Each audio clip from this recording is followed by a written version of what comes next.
اگلا سوال یہ کہ گھروں کے دروں دیواروں پر خوبصورتی کے لیے پردے لٹکانا کیسا ہے؟ بھائی سراسر غلط ہے۔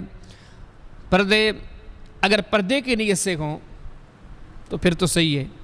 جہاں مٹی سے، دھوپ سے، ان چیزوں سے بچنے کے لیے اگر سادہ سے پردے لگائے جائیں تو اس میں کوئی حرج نہیں ہے، لیکن خوبصورتی کے طور پر، اور آج ہمارے معاشرے میں جو ہو رہا ہے نا، وہ خوبصورتی کے طور پر آپ کمروں میں جائیں، آپ رہائش گاہوں میں جائیں، بیٹھکوں میں جائیں، بڑے قیمتی، بڑے خوبصورت پردے لٹکے ہوئے ہیں۔ بلکہ ظلم کی بات یہ ہے کہ نہ دنیا دار طبقہ اس برائی سے اپنے آپ کو بچا سکا ہے، نہ دیندار طبقہ، الا ماشاءاللہ، الا من رحم ربی، اچھے اچھے دیندار لوگ ہیں، آپ ان کے گھروں میں دیکھیں، ان کے بیٹھکوں میں دیکھیں، بڑے قیمتی، بڑے خوبصورت پردے خوبصورتی کے لیے لگائے ہوئے ہیں۔ لیکن کبھی ہم اللہ کی شریعت سے معلوم کریں، جو شریعت میں اللہ کی رضا اور اللہ کی جنت کا راستہ دکھانے کے لیے آئیے کہ وہ کیا کہہ دیے۔ اللہ کا دین کہتے ہیں خبردار، یہ قطعاً تو اچھا عمل نہیں بلکہ انتہائی نامناسب کام ہے، یہ اتنا معیوب کام ہے کہ محمد کریم علیہ السلام اس کام سے بڑی نفرت کرتے تھے۔ مسلم شریف کی حدیث میں آتا ہے کہ اما عائشہ فرماتی ہیں کہ نبی کریم علیہ السلام کہیں باہر گئے تھے، میں نے ایسے کیا کہ اسے خوبصورتی کے لیے پردے لگا دیے۔ نبی کریم صلی اللہ علیہ وسلم جب آئے انتہائی غصے کی حالت میں تھے، فرماتے میں سمجھ گئی کہ آپ صلی اللہ علیہ وسلم بڑے غصے میں گئے۔ نبی کریم علیہ السلام نے وہ پردے اتار دیے اور آپ نے فرمایا کہ عائشہ ان اللہ لم یأمرنا ان نقص الحجارۃ والطین، ہمیں یہ حکم نہیں ملا کہ ہم پتھروں کو، دیواروں کو کپڑے پہناتے پھریں، یہ معیوب کام ہے عائشہ، یہ کام جائز نہیں۔ بلکہ بخاری شریف کے اندر تو یہ آتا ہے کہ سیدہ فاطمہ رضی اللہ تعالیٰ عنہ کتنی محبت تھی ان کے ساتھ نبی کریم السلام۔ ایک دن آپ سے ان کے گھر کی طرف آئے، دیکھا کہ ان کے گھر بڑی خوبصورت ایک دھاری دار چادر لٹک رہی ہے۔ نبی کریم صلی اللہ علیہ وسلم ناراض ہو کے واپس چلے گئے۔ سیدہ نے سیدنا علی رضی اللہ تعالیٰ کو بھیجا کہ آپ ابا کو لے کر آئیں، اور نبی کریم السلام کے پاس آئے تو نبی کریم السلام نے فرمایا کہ میں آیا تھا، لیکن فاطمہ کے گھر ایک دھاری دار چادر دیوار پر لٹک رہی تھی، دروازے پر خوبصورتی کے لیے لٹک رہی تھی، میں وہ دیکھ کے واپس آیا ہوں۔ اب میں تب تک نہیں آؤں گا جب تک یہ چادر اتاری نہیں جائے گی۔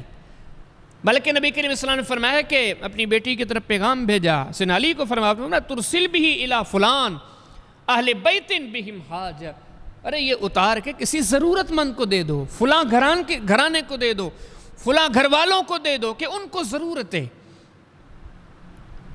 آپ کے گھر کی در و دیواروں پر پردے لٹکے ہوئے گئے، آپ کے محلے کا یتیم پردے کے لیے پریشان گئے، آپ کے محلے کے لیے بیوہ اپنے کپڑے کے لیے پریشان گئے، اور آپ اپنے در و دیواروں کو مزین کر کے بیٹھو، یہ اچھی بات نہیں۔ نبی کریم اسلام نے فرمایا، آپ نے فرمایا کہ فاطمہ یہ پردے ان غربا اور مساکین کے گھر بھیج دیں تاکہ وہ اس سے مال میں لائیں، اگر نہیں تو تب تک محمد کریم علیہ السلام آپ کے پاس نہیں آئے گا۔ اتنا معیوب کام ہے۔ ابن ابی شیبہ کے اندر آتا ہے کہ سیدنا عمر رضی اللہ تعالیٰ کو کسی بندے نے اطلاع دی کہ آپ کے بیٹے نے گھر دیواروں پر پردے لٹکائے ہوئے ہیں۔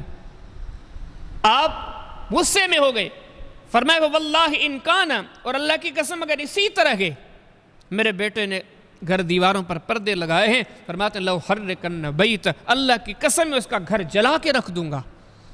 یہ کیسے ہوگا کہ مجھ عمر کا بیٹا ہو کر یہ کام کرے گا؟ اگر یہ کرے گا تو میں اس کے گھر کو جلا کے رکھ دوں گا۔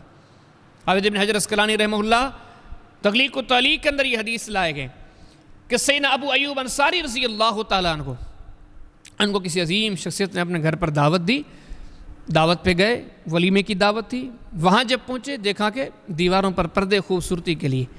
حدیث میں آتا ہے کہ صحابی رسول سیدنا ابو ایوب انصاری کو اتنا غصہ آیا، پہلے تو آپ نے سامنے والے ساتھی کو کہا اللہ کی قسم میں آپ کو ایسا نہیں سمجھتا تھا، مجھے آپ کے بارے میں ایسا گمان نہیں تھا کہ آپ یہ ایسے کام کرو گے، دیواروں پر پردے لٹکاؤ گے۔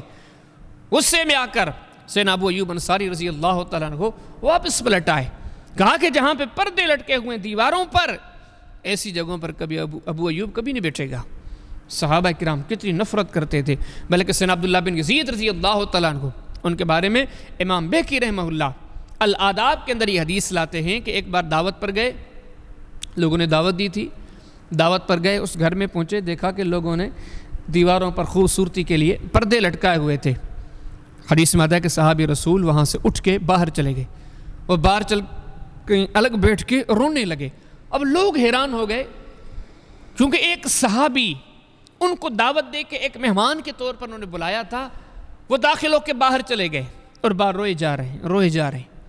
پوچھنے والوں نے پوچھا عبداللہ کیا بات ہے؟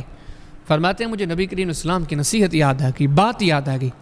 نبی کریم السلام فرماتے ہیں ان قریب ایسا وقت آئے گا کہ تم دن میں ایک سے زیادہ مرتبہ کھانے کھاؤ گے، پکاؤ گے، اور نبی کریم السلام نے فرمایا ایسے دن بھی آئیں گے کہ تم دن میں ایک سے زیادہ مرتبہ کپڑے بدلو گے، کپڑے تبدیل کرو گے، یعنی کہ دنیا کی زیب و زینت کی طرف متوجہ ہو جاؤ گے، دنیا کی سہولتوں آسائشوں کی طرف آپ متوجہ ہو جاؤ گے۔ پھر فرمایا اگلی بات یہ تھی، نبی کریم السلام نے فرمایا ان قریب ایسا فتنوں کا دور آئے گا کہ تم لوگ اپنے گھروں کی دیواروں پر ایسے پردے لٹکاؤ گے جیسے بیت اللہ پر لٹکے ہوئے ہیں، کعبہ کے غلاف کی طرح تم بھی اپنی در و دیواروں پر پردے لٹکاؤ گے۔ آج میں روتا اس لیے ہوں کہ یہ جو فتنہ نبی کریم اسلام نے بتایا تھا، یہ فتنہ کتنا جلدی رونما ہو چکا ہے، یہ کس قدر برائی جلدی پھیل گئی ہے۔ ابھی ہم موجود ہی ہیں، میں محمد کریم علیہ السلام کا ساتھی اور صحابی اب دنیا میں موجود ہی ہوں، لیکن یہ فتنے دیکھنے کو مل لگے ہیں۔ روتا اس بات پر ہوں کہ کتنے جلد دنیا میں فتنے آ گئے ہیں۔ اور فرمایا میں اس گھر میں نہیں آؤں گا، میں آپ کی دعوت قبول نہیں کروں گا جس گھر میں یہ پردے لٹکے ہوئے ہوں، وہاں پہ کبھی عبداللہ نہیں آئے گا۔ اور حدیث میں آتا ہے کہ وہاں سے چل دیئے۔ تو یہ ساری باتیں کیا کہتی ہے؟ اللہ کے بندو، مجھے آپ کو، ہم میں سے کسی کو یہاں ہمیشہ نہیں رہنا۔ ہم ایک مسافر کے طور پر آئے ہیں، وہ سفر ہمارا کل ختم ہو، ایک مہینے کے بعد، ایک سال کے بعد، یہ عارضی دنیا ہے، اور آگے والی دنیا نہ ختم ہونے والی لمبی دنیا۔ اب سیانہ بندہ وہ ہے جو اس عارضی دنیا میں اللہ کی شریعت کی احکامات کو اپنے اوپر نافذ کرے اور آگے والی اپنی ہمیشہ کی دنیا سنوار دے۔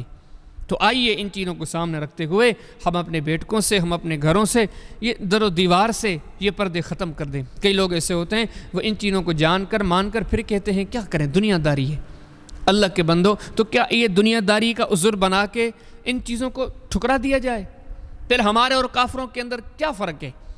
یہی کچھ تو انہوں نے بھی کیا تھا۔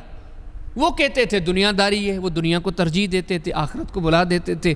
اور ہم بھی اگر کلمہ پڑھ کر، قرآن و سنت کو مان کر، ان حقائق کو جان کر ہم بھی وہی جملہ بولیں، ہم بھی وہی سوچ اختیار کریں، یہ دنیا داری ہے۔ خبردار، مومن کی دین داری یا دنیا داری وہ ہر جگہ پر اللہ کی شریعت کا پاسدار ہوتا ہے، اللہ کی شریعت کی پاسداری کرتا ہے۔